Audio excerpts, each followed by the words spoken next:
Hey, I am Corey Andrew Powell, and I'm joined today by Jamie Giovinazzo, founder and owner of Eat Clean Bro, a healthy prepared food brand on a mission to change lives, end obesity, and simply give people nutritional options to better themselves. Jamie, welcome to Motivational Mondays. Man, I'm so excited to be here. I'm ready to get motivate. Well, we're happy you're here too. And I was talking to you a little bit before we started recording. I know of your product. I'm from Jersey. I remember when you started actually, and my partner actually had bought some meals, and he lost weight with your product. So I know they work. I'm not giving you a commercial, but I witnessed it, so I will give you that. But to begin with, here on Motivational Mondays, we talk about people who have turned a passion into a career. So before we begin to talk about your business, I want to talk about you started off teen bodybuilder and you developed a passion for food and fitness. So just share a little bit about what you learned during that time about eating clean and how it transformed your body. For as long as I can remember, I've loved food. I've loved restaurants. When I was like, I think I knew there I was different. I don't know if I was like 3 or 4 years old, but like my mom, I didn't like come from a lot of money, so like we would go to the Chinese buffet, and that was like the nice night out. And I would just notice everything at the restaurant. I would notice the hostess, the bartender, the waiter, the busboy, and I just don't think those are things like 4-year-olds pick up on. And then as my childhood progressed, like when my dad would take me to the Outback, I started paying attention to like the wait times. And my parents would ask me like, "Oh, what do you think about going to the Outback on Friday night?" I'd be like, "Oh no, at this time, probably gonna take you like 2.5 hours to get a table." And then like they wouldn't believe me because I was a baby. And then they roll up to Outback and they're like, "All right, sir, you're on the wait. Just so you know, the wait's 2.5 hours." And they're like, "How did this kid know this?" But even back when I was like 9 years old, my birthday is in June, end of June. I would get my birthday money. I'd go up street to the deli. I'd buy bacon and eggs. I'd make all my friends, breakfast sandwiches and stuff. So like cooking for my friends was something that was just always so part of what I am. And when I, so obviously, if you eat extravagant, you put on weight. And as a kid, I was heavy. And then I had to learn how to lose the weight. And then once I lost the weight as a kid and I got into exercise and fitness and everything, I became a personal trainer. Then when I was a personal trainer, I started learning from all the personal trainers I worked with back in the day. New York Sports Club, my boy Joe Spano took me under his wing, taught me how to diet like a bodybuilder. And once I started dieting like a bodybuilder, that's when I started making like insane physical transformations, shredded abs, jacked. And then once that's when like it all started coming together. So once I learned how to basically diet and live that lifestyle, I applied my passion of food and cooking, and then I just started helping people get those results they wanted. And in the beginning, it was really hard because you have to have an insane level of discipline to eat that way, and most people couldn't handle it. And then over the years, I learned that the custom diet plans and the competition bodybuilder food, the audience was just not big enough to create a real scalable model. And that's how I came, like, that's how Eat Clean Bro evolved. It was kind of like you got to sell your truth and you got to sell your gimmick. So Eat Clean Bro, you can get the most hardcore stuff on the planet, or you can get like a low fat mac and cheese with like a low sugar, shredded chicken, barbecue chicken, which is delicious. It's a portion meal, it's calorie controlled. You're not going to walk around looking like Leonidas if that's all you eat, but it's still a much healthier option than, say, a sandwich or even anywhere else, essentially. I mean, the ingredients are all like I think like there are supply chain crisis issues happening right now, but I still think we use organic brown rice pasta for a lot of our dishes, which is awesome. Gluten free, Right. so it's just been like a really long time. And I've been doing this since 2005, so there's been a lot of trial and error since then. That's like 17 years, So I'm 35, right? 35. I've been doing this since I'm like 18 or whatever, 19. So Been doing this a long time. Yeah, been a lot of ups and downs, and a lot of you've been through a lot of different, and I guess, incarnations of the business. I know, and you do mention the taste factor. I think people also know that bodybuilders, as you mentioned, they have to be extremely restrictive, and I think that is where the idea of eating clean for the public, they may think that means I don't get to enjoy what I'm eating. It's like, a chicken breast with nothing on it. But so you have modified that for the consumer market, as you're saying. So the difference with that is now you're saying people can still eat healthy, not be overly restrictive, but they can sort of have a good balance of both with Eat Clean Bro. Yeah, so I'm self-taught, and all the food, like, I wouldn't call myself a chef. I could hold my own. I can cook. I can really cook, but as like a chef is concerned, like I don't have traditional education culinary wise. I have later on got the education. Specifically, the most concerning is food safety, food handling. Those are the things I'm most concerned with, because safety in my book comes first in all aspects of my business. But when it comes to the chicken, when it comes to the rices, when it comes to the vegetables, the potatoes, these are just fundamentals executed correctly. So, sweet potato, for example, if you take that sweet potato and you roast it correctly and you let the natural sugars come out of it and then you mash it, you don't need to add a ton of sugar. You don't have to add sugar at all. If it's cooked correctly, it's going to be perfect. Same thing with the chicken, man. You cook it low and slow, you retain that, that moisture, and you bite into a juicy piece of chicken. And essentially, you know, we'll salt the meats. The meats get salted, but then we try to, balance out the sodium in the meal through, like, the rice doesn't need to be salted crazy, and neither does the vegetable. So you can have that nice piece of chicken with your sides, and your salt intake is still dramatically less than any of the other options you'd eat in America. My uncle Tom is a perfect example. His so my aunt had I think she got like cancer in the spine. She died relatively quick. It was sad. He's on his own. Lost his wife. So I said, listen, Uncle Tom, I'm going to start sending you meals. He had like high blood pressure. He had all these things that were wrong. And I said, well, what are you eating for lunch? He's like, I have like a ham and cheese sandwich with mustard. And I'm like, man, like, number one, salt and just bread, ham, cheese, all that, and then the mustard.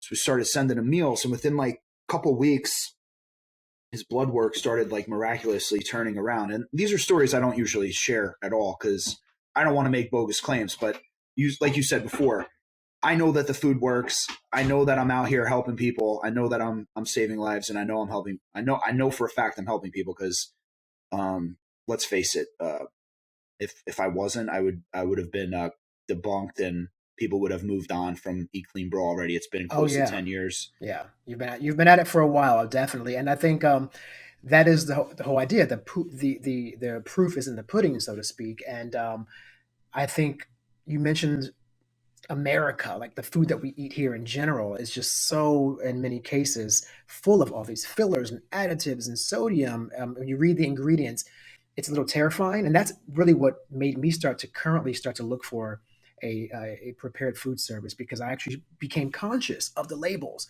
and they are pretty terrifying. But I do want to ask you one thing though. Your business began 2006. There's a great story, right? The story I would love for you to share is how it began basically with a stranger giving you a compliment in the Yeah, gym, and then that became the catalyst for everything. So please share that story and how it ended up becoming the catalyst for Eat Clean Bro.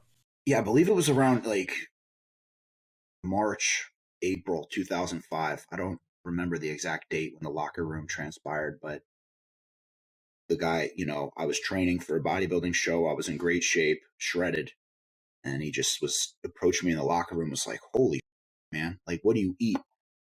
Before Instagram and before social media, I was pretty shredded. And when in real life, I mean, now you see shredded people on the internet all day long, but it was, people stopped me and wanted to know what I was eating. So I just said, man, I'm eating, chicken, sweet potatoes, broccoli. And he's like, can you make me some? And I was thinking, well, all my money that I make personal training goes to food, because most bodybuilders, the real bodybuilders out there are all broke. All their money goes to the gym and the food and the supplements and what goes into being a body. It is very expensive. Like, it's expensive to look good. Like, it just is. Like, you're eating a ton of protein, you're spending all day doing cardio, working out, and it is like a massive commitment. So I was like, all right, man, I'm like, all right, dude, I'll do you. I'm like, yo, just give me like $3 a meal. Those 2005 prices, which God, I'd do anything to have those back. Yeah, right. So I took the money, I went, I bought the food, started cooking, and I showed up the next day with like 6-ounce pieces of chicken, rice, sweet potatoes, and broccoli portioned out in Ziploc bags, and told him, hey man, here it is. And he's he started eating it, and then the next day he said, hey, Sean and Ned, they want the meals. And I said, listen, man, I could keep you at 3, but your boy's got to pay 5. There you go. And I was in business. So it was a total accident. Mm, It was a total accident. I love that. That's amazing. The thing that like resonated with me was that when I was a personal trainer, it was like $100 an hour to train with me. I got 22, the gym got 78. And I felt like, wow, like I'm being like everyone's being here. So I don't want to do this. Right. I would train people for free. And a lot of times I did. That's why at New York Sports Club, I always would get in trouble, because I was always helping people for free. I felt like, hey, look, some people really need this. And I felt like morally obligated to help these people. Now, when I started cooking meals, I was thinking, wow, like this is an honest living. I am using ingredients I would eat myself. This is food I would feed my grandmother, food I'd feed my mother. Now I'm sharing this with people and they're buying it. And it's an honest living. I'm providing a great value, and I'm saving people money, and I'm helping people eat better. So that was like the true passion that ignited the why, or which gave me that like incredible, just, I couldn't live without it. It was the only thing that felt right, and I couldn't do anything else. And that's what kept me going. So like over the years from 2005 to 2013, I fell on my face a bunch of times, and ultimately I gave up. In 2012, around Hurricane Sandy time in 2012, I gave up. So after like 7 years of failing, I just realized, like, dude, I don't have the capital. I don't have the business experience. I don't have what it takes to do this. And I threw the towel in. I gave up. I went looking for a job. No one would hire me. Got extremely discouraged. And then January 13th, 2013, man, the same guy who asked me what I ate in the locker room that I was selling $3 meals to calls me out of nowhere, asks if I'm still cooking. I was living at my buddy Paul's house at the time. I remember I'm sitting on the floor looking at the wall. I put the palm over my phone. And I'm like, yo, Paul, you think your parents care if I cook at their house? And he's like, nah, man. He's like, do it. And I'm like, all right. I'm like, yeah, Matt, of course I'm still cooking, bro. What do you guys want? So then I put a quick order together with him and the guys he worked with. And over the years, 7 years of doing this, I've built a little Rolodex of business. So I went through my phone. Everybody saved food. I'm like, yo, I'm cooking. Like, I'm back, right? I'm back. Yeah. Yeah. I think I did like 85 or 80 something ridiculously low. Put that order together. I took, my last $300 I made from bartending that weekend, and I went to ShopRite, man. I started cooking. My back was up against the wall, dude. I didn't have any other options. I knew that there was nothing else I could do. I knew there was no other way for me to get a job or make a living. And I put my entire heart and soul into this business, man. I love that. And then a lot of times people like hearing about the lucky breaks. So 6 months into the business, I had juggled all over the place. When I was cooking out of my buddy Paul's house, I had been in an explosion. like a cooking explosion. Yeah, I thought I blew my thing off, my man part, thought that got blown off. I Oh, got a huge gash in my leg. My face was on fire. jeez. Still to this day, I'm scared to light a grill because I was in an explosion Mm. and it blew up. The kids' kitchen got blown up. I had to put everything back together. So then I bartered at one of the restaurants in South Amboy, but that guy was no good. And then I was at another restaurant in Old Bridge, and that guy was no good. And then eventually I got to Nona's, where it gave me a chance to finally get my feet in the ground. And then I operated out of there for like 2 years, about 2.5 years. And in that time, that allowed me to have like a safe place to operate. So when I was at Nona's, Joe and Rob were very good to me. They took care of me. They were really great people that didn't try to take advantage of me. And that helped me. That allowed me at the time to get on social media, start networking. And one of my lucky breaks was my buddy Sean was the CFO of Shreds. And then from there, you move on Yeah, again. I was more worried. I was more worried about my buddy.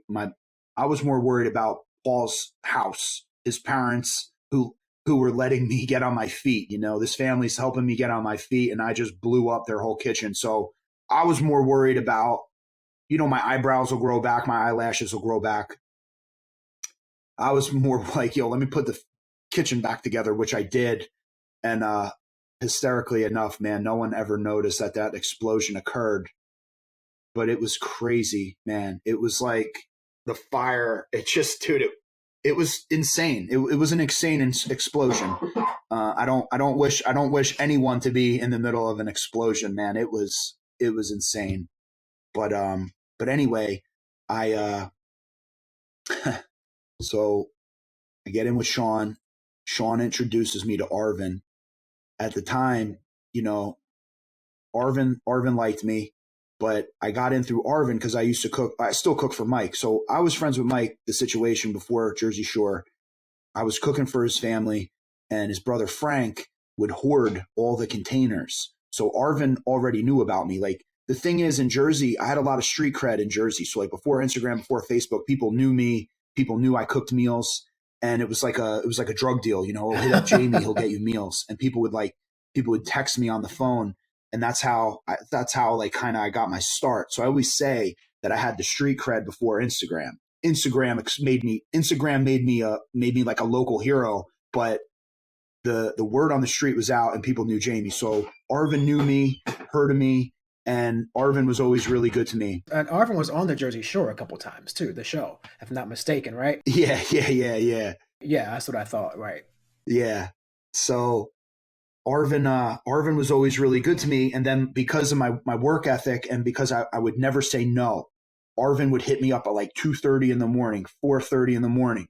Jamie, I need grilled chicken. I need the big asparagus, like he would be throwing all types of shit at me, and I'd be like, Arv, I'm like, dude, I'm gonna get you that. I'm like, he's like, when's the earliest you can get me the chicken? And I'm like, ShopRite opens at 6 a.m., dude. It's 4:35 right now.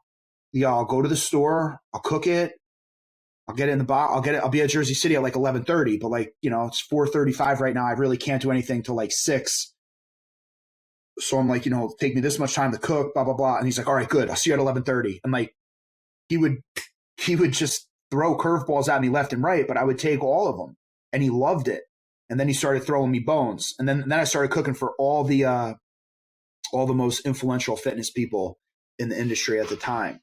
And then Massey, she was Manco Fit at the time.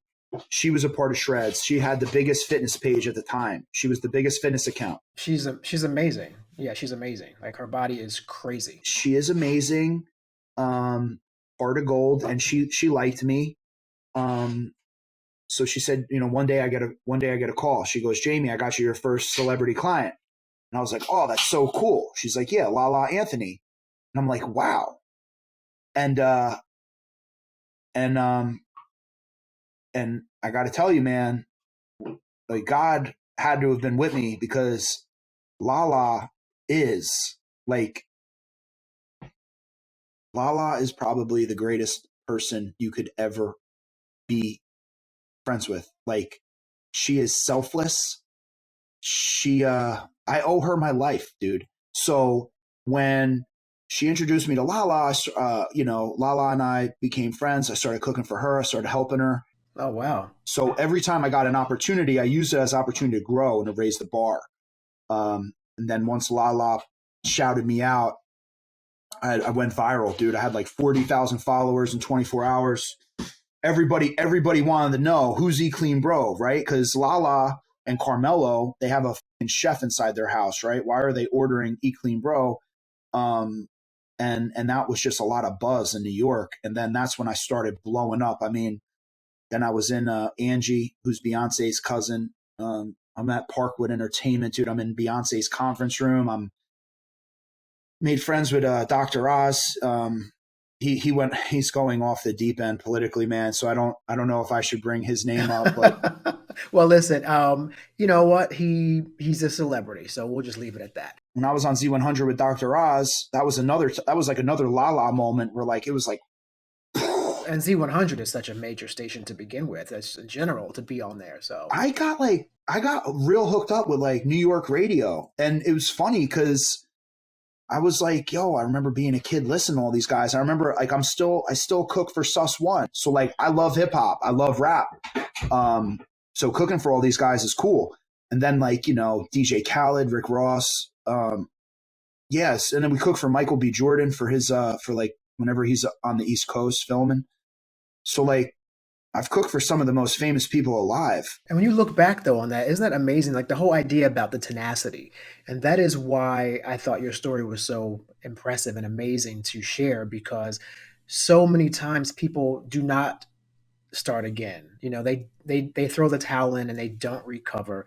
They don't trust their instincts enough to give it a shot. Or they've tried three times and like, well, that's it, I'm done. But you know what? Try a fourth, try a fifth, try a sixth. If you really, really believe in that thing, right, that you want to do, you will not. There's no amount of times that you will attempt it. That's what I think, and I think you're a good example of that. Dude, I would do this for free. For the first 7 years, I did do it for free. It's just something cooking, and it's just like, even though I gave up in 2012, it was like I just needed the smallest nudge to start back up again. And that phone call did it. And had I not got that phone call, I don't know. I don't know. I don't know. It seemed like there was a lot of things. A lot of things were going. A lot of things were going in my favor. Planets aligning perfectly for you at that time, right? Yeah, yeah. But it's a crazy time right now, dude. Like COVID was. So like I said, so like now before we started recording, we now it's almost like a reset phase where it's like, all right, you look at what was working before COVID, you look at what's going on during COVID, and now I guess we're out of the COVID, but now it's like, yo, we have to rethink everything. Everybody does food delivery now. Everybody's an online business. How do we differentiate ourselves? Like, what's stopping Wegmans from just copying my menu and selling everything I sell for $2 or $3 less? And so that is a good question. How do you or how have you addressed that? Because you really can't stop them from doing that. So why would a person still say, you know what? I don't care if Wegmans does it, ShopRite, Acme, any of those guys. I'm going with Eat Clean, bro. Why would they go and stay with you instead? I'm hoping that people care about the charitable stuff I do every day. But then again, so could Wegmans. Wegmans could cut a check to St. Jude's for $1 million, right? So that is a loaded question, brother. Like you have to stay true to who you are. You have to be grateful. There's always room for a good business. There's always room for a good entrepreneur. So I try to, 5 questions. Are my employees happy? Are my customers happy? Are my meals being delivered on time? Is my price right? Is my food good? And like those 5 questions in that order, it's yes or no. And if any of those are no, I get to work immediately to fix it to get it back to yes. Awesome words of wisdom, very poignant. Thank you, Joey Giovinazzo, founder and owner of Eat Clean Bro. And thank you so much for joining me today on Motivational Mondays, man. I really appreciate it. And I think, again, everyone, support local businesses, support smaller businesses, and Eat Clean Bro is definitely one of those to consider. So thanks for being here today. Thank you, brother.